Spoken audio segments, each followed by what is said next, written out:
గురుగారు ఇప్పుడు తదాస్తు దేవతలని అంటూ ఉంటారు. మనం జనరల్‌గా ఏ సమయంలో మనం కోరికలు కోరుకుంటే తదాస్తు దేవతల అనుగ్రహం పొందవచ్చంటారు?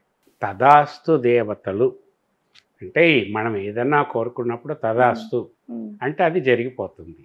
భగవంతుడు కూడా మనం ఏదన్నా కోరిక తపస్సు చేసుకున్న వాళ్ళు ఎంతో కాలం తపస్సు చేసి భగవంతుడు ప్రత్యక్షమయ్యాక, అయ్యో నాకు ఈ కోరిక కావాలి అంటే తదాస్తు అంటారు. యథాతథంగా అస్తు తదా అస్తు అంటే అది జరిగి తీరుతుంది అని అతను భరోసా ఇవ్వటం అన్నమాట. దీని వెనకాల చాలా కథలు ఉన్నాయి. తదాస్తు అంటే అనుగ్రహమే. హ్మ్. అది నువ్వు కోరుకున్నది జరుగుగాక అని అర్థం. ఈ తదాస్తు దేవతలు అంటే ఎవరు? చూడండి, తదాస్తు దేవతలు ఒక పర్టికులర్ సమయంలో భూగ్రహం మీద సంచరిస్తూ ఉంటారు. ఆ సమయంలో ఎవరైనా ఏదైనా కోరిక కోరుకుంటే ఈ తదాస్తు దేవతలు తదాస్తు అంటారు. ఈ విషయం కోరుకున్న వాళ్ళకి కూడా తెలియదు. అందుకే మన వాళ్ళు అంటారు, అరే చెడు మాట్లాడకురా, మంచి మాటలు మాట్లాడు, తదాస్తు దేవతలు ఉంటారు. చెడు మాట్లాడితే తదాస్తు అంటే చెడే జరుగుతుంది. మంచి మాటలు మాట్లాడుతున్నప్పుడు తదాస్తు అంటే మంచి జరుగుతుంది. కానీ చెడు ఎప్పుడు మాట్లాడొద్దని చెప్తారు. ఏంటంటే ఇది మనకి మన పురాణాల నుంచి కానీ, మన పౌరాణిక గాథల నుండి కానీ, ఇట్లా మన పెద్దలు చెప్తూ చెప్తూ అనుశ్రుతంగా వచ్చింది. దీనికి కారణం లేకపోలేదు. హ్మ్. ఇప్పుడు ఏంటంటే ఈ కథల గురించి కానీ, పురాణాల గురించి కానీ, చరిత్ర గురించి కానీ లోతులకు పోయి ఆలోచించే తత్వమే పోయింది. ప్రతిదీ మూఢనమ్మకం అనటం పెద్ద ఫ్యాషన్ అయిపోయింది. ఈ ఈ మధ్య కాలంలో యువత మళ్ళీ వీటి వైపు ఆసక్తి చూపెడుతున్నారు. చరిత్ర గురించి కానీ, మన పురాణాల గురించి కానీ వీటన్నిటి. ఇప్పటివరకు అన్ని మూఢనమ్మకాలు అన్న వాళ్ళు కూడా కొంచెం ఆలోచనలో పడ్డారు.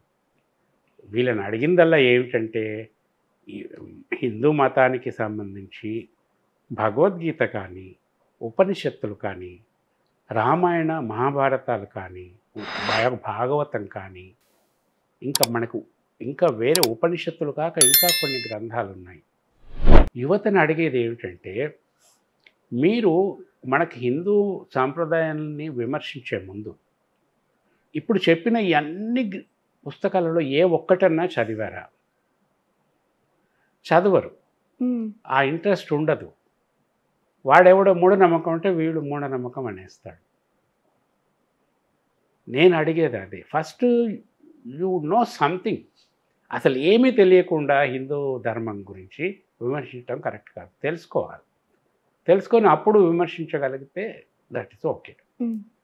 అందరూ అన్నీ చదవాలని లేదు, చదవరు కూడా. ఎంతో కొంత ఉండాలి కదా. అసలు ఏమి చదవకుండా ఊరికే విమర్శించడం ఎందుకు? అవును. ఏదో ఒక మత గ్రంథంలో ఆ ఒకటే గ్రంథం ఉంది కాబట్టి అదొక్కటి చదివితే సరిపోతుంది. మన హిందువుల దగ్గరికి వచ్చేసరికి ఇన్ని ఉన్నాయి, ఏ చదవాలో తెలియదంటే ఏదో ఒకటైతే నువ్వు చదువు ముందు. వాళ్ళు ఆరు సార్లు పోయి ప్రార్థనలు చేసే రిలీజియన్ ఉంది. మరి వాళ్ళు 6 సార్లు పోయి చేస్తున్నారు కదా. ఇన్ని పుస్తకాలు ఉన్నాయని నువ్వెందుకు విసుక్కుంటావు? నువ్వు వారానికి ఒక్కరోజు కూడా ప్రార్థన చేయవు. సో విమర్శించటం ఏదన్నా దేన్నన్నా విమర్శించవచ్చు. తెలుసుకొని విమర్శిస్తే అది సహేతుకంగా ఉంటుంది. హ్మ్. ఈ తదాస్తు దేవతలు ఎవరంటే సూర్యుని పుత్రులు, హుహు. అశ్విని దేవతలు. హ్మ్.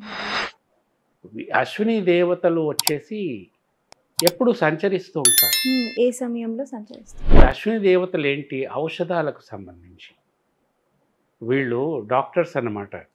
మన గవర్నమెంట్ డాక్టర్స్ ఎట్లాగో వీళ్ళు దేవతలకి డాక్టర్స్. వీళ్ళకి సమగ్రమైన నాలెడ్జ్ ఉంటుంది మొత్తము దీని గురించి, ఏది మన ఔషధాల గురించి, వీటి గురించి. అశ్విని దేవతలు. ఇంకా అశ్విని దేవతల యొక్క సామర్థ్యాన్ని ఉపయోగించుకునే వాళ్ళు మళ్ళీ నారాయణుడు. ఆయన ఈ అశ్విని దేవతల యొక్క మొత్తం అంటే థీసిస్ రీసెర్చ్ చేసి రాసిన దాన్నంతా కూడా వైద్యం నారాయణో హరి అంటారు కదా హ్మ్. ఆయన. ఈ అశ్విని దేవతల యొక్క సంచారం ఎప్పుడు ఉంటుంది అంటే వీళ్ళు అశ్వము రూపంలో ఉంటారు, ఎప్పుడు సంచరిస్తూ ఉంటారు. సాధారణంగా ఎవరైనా ఏదైనా అనుకుంటే తదాస్తు అనేస్తుంటారనమాట. ఏ సమయంలో ఏమనుకున్నా? ఏ సమయంలో కాదు, పర్టికులర్ సమయంలో. ఆ! అది చాలామందికి తెలియదు. హ్మ్. ఈ తదాస్తు దేవతలు ఎప్పుడైతే తదాస్తు అని అంటారో అవి జరిగిపోతాయి. అందుకే ఎప్పుడు ఏడుస్తూ కూర్చోకూడదు, ఏడుస్తూ మాట్లాడకూడదు, శాపనార్థాలు పెట్టకూడదు. ఇట్లాంటివి చాలా ఉన్నాయి. హుహు. మనకి చూడండి, సూర్యాస్తమయానికి ఒక 45 నిమిషాల ముందు దాదాపు పూజలు చేయటానికి అది పర్ఫెక్ట్ సమయం. సాయంత్రం పూట హుహు. సూర్యాస్తమయానికి 45 నిమిషాల ముందు దీపారాధన చేయటం, మన స్తోత్రాలు చదువుకోవటం, ఇదంతా. ఆ సమయంలో ఎవరైనా ఏదైనా అనుకుంటే తప్పకుండా జరుగుతుంది. అది ధర్మబద్ధమైనది ఉండాలి. హుహు. ఏది పడితే అది అనుకుంటే జరగటం కాదు. సూర్యాస్తమయం సమయంలో. సూర్యాస్తమయానికి 45 నిమిషాల ముందు, ఓకే. హ్మ్. అంటే 45 నిమిషాలు, అరగంట ఈ మధ్యలో ఎప్పుడు, లేకపోతే సూర్యాస్తమయానికి ముందు హుహు. ఏదైనా అనుకుంటే అది జరుగుతుంది. ఆ సమయంలో ఏడవకూడదు, ఎవరికి శాపనార్థాలు పెట్టకూడదు, హుహు. ఎవరికి చెడు కలగాలని కోరుకోకూడదు, పిల్లల్ని సంధాయించేటప్పుడు కూడా కోప్పడకూడదు. ఇలాంటివి అనేకం ఉన్నాయి. ఎప్పుడు ఏ పద్ధతిలో కూడా చెడు మాటలు రాకూడదు, ఒకరిని హింసించే మాటలు, ఒకరికి మనస్తాపం కలిగించే మాటలు రాకూడదు. హ్మ్. అంత మంచి మాటలు రావాలి. ఎవరినైనా దీవించటానికి అది పర్ఫెక్ట్ సమయం. ఒక కపుల్ వచ్చారనుకోండి, వాళ్ళకి పిల్లలు లేరనుకోండి, అది పర్ఫెక్ట్ సమయం వాళ్ళు కోరుకోవటానికి. లేదా వాళ్ళకి సంబంధించిన పెద్దల దగ్గరికి వెళ్ళి పాదాభివందనం చేసినప్పుడు వాళ్ళు దేనికోసమైతే సఫర్ అవుతున్నారో అని తెలుసుకున్న ఆ పెద్దలు వాళ్ళకి సంతాన ప్రాప్తిరస్తు హ్మ్. అని దీవిస్తే తదాస్తు అంటారు దేవతలు. ఇలా దాన్ని ఉపయోగించుకునే పద్ధతులు ఉన్నాయి. మనం ఊరికే ఏదో అనుకుంటే జరిగిపోతుందని కాదు. మనం అనుకోవటమే కాకుండా మనం అనుకున్న దాన్ని బలపరిచే వాళ్ళు ఒకరు ఉండాలి. హ్మ్.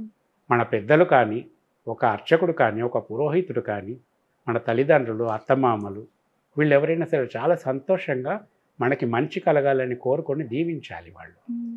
ఇటువంటి సమయంలో పెద్దవాళ్ళ పాదసేవ, పెద్దవాళ్ళకి పాదసేవ చేయటం, పెద్దవాళ్ళకి సేవ చేయటం వల్ల చాలా ఉపయోగాలు ఉన్నాయి. హ్మ్. వాళ్ళు వాళ్ళు పులకించిపోతారు. వాళ్ళ మనసు తెలియకుండానే వీళ్ళకి మంచి కలగాలని కోరుకుంటుంది. దీవించటానికి మాటలు రానంత గద్గదంగా తయారవుతారు వాళ్ళు. అవన్నిటికి కూడా తదాస్తు దేవతలు తదాస్తు అంటారు. ఆ పాదసేవ చేస్తున్న వాళ్ళకి ఎంతో మేలు జరుగుతుంది. ఇట్లా చాలా ఉన్నాయమ్మా మన పురాణాలలో. కాబట్టి ఎప్పుడన్నా గుర్తుపెట్టుకోండి, సూర్యాస్తమయానికి ముందు హ్మ్. ఒక 40-45 మినిట్స్ నుంచే మీరు ఇటువంటి ఎవరికన్నా మన బాధ చెప్పుకొని ఏడవటము ఇవన్నీ చేయకూడదు. హ్మ్. అన్ని మంచి మాటలు మాట్లాడుకోవాలి, మంచి పనులు తలుచుకోవాలి. మన ప్రోగ్రామింగ్లో కూడా, మనం ప్లానింగ్లో కూడా పాజిటివ్గా రాసుకోవటం, చేయటం, హ్మ్. పాజిటివ్గా ఇతరులకి పనులు చెప్పటం, ఇవన్నీ కూడా సత్ఫలితాలు అనేక రకాలుగా ఇస్తాయి. హ్మ్. అది ఏ రకంగా మంచి ఫలితం వస్తుందన్నది మనకు తెలియదు. ఏ విధంగా తదాస్తు దేవతలు మనకు తదాస్తు పలికారన్న విషయం కూడా మనకు తెలియదు. హ్మ్. కానీ మీరు దైనందిక జీవితంలో ఇది ఆచరించి చూడండి, అద్భుతమైన ఫలితాలు తప్పకుండా చూస్తారు.